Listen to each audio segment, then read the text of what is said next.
আলোক উপত্যকার রহস্য।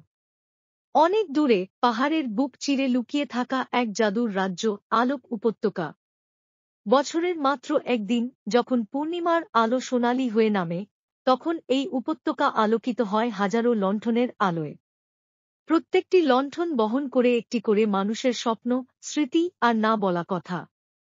এই উপত্যকায় বাস করে এক প্রাচীন লণ্ঠন নির্মাতা নানা মিনা। তার চোখে ঝলকানি কমলেও হৃদয়ে আছে শত গল্প। প্রতিটি লণ্ঠন বানানোর সময় সে কানে শোনে বাতাসের গুঞ্জন, গন্ধ পায় মানুষের স্মৃতির। কিন্তু তার হৃদয়ে লুকিয়ে আছে এক গভীর রহস্য। এক সময় সে ছিল এক তরুণী জাদুকরী, যার একমাত্র ভুলের কারণে তার ভালোবাসার মানুষ হারিয়ে গিয়েছিল সময়ের ধুলায়। সেই অপরাধবোধ আজও তাড়া করে তাকে। নানা মিনার নাতি আরও এক কৌতূহলী বালক, যাকে জাদু টানে আগুনের মতো।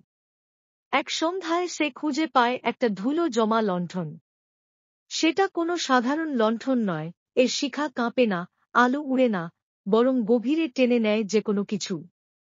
লণ্ঠনের ভেতর থেকে ভেসে আসে এক সুর, নানা মিনার কণ্ঠ।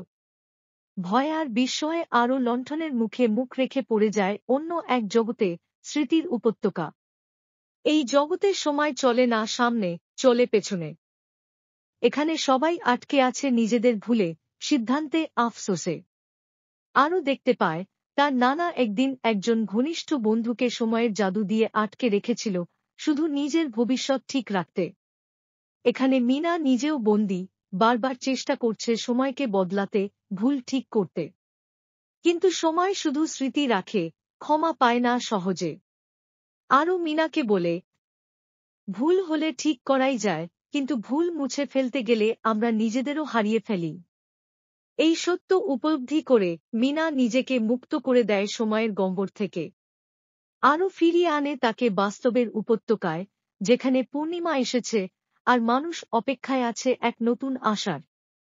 মিনা এবার তৈরি করে এক বিশেষ লণ্ঠন, যেটি উড়বে আকাশে না, হৃদয়ের ভিতর। এক লণ্ঠন যা আলো দেবে ভেতরে, মানুষকে মনে করিয়ে দেবে ক্ষমা করাও একরকম জাদু। আকাশভরা লণ্ঠন আর ফুলে মোড়া উপত্যকায় দাঁড়িয়ে আরও আর মিনা, পেছনে এক জাদুপ্রাসাদ আর সামনে এক ভবিষ্যৎ, যা তৈরি হবে আলো, ভুল আর ভালোবাসার বাঁধনে।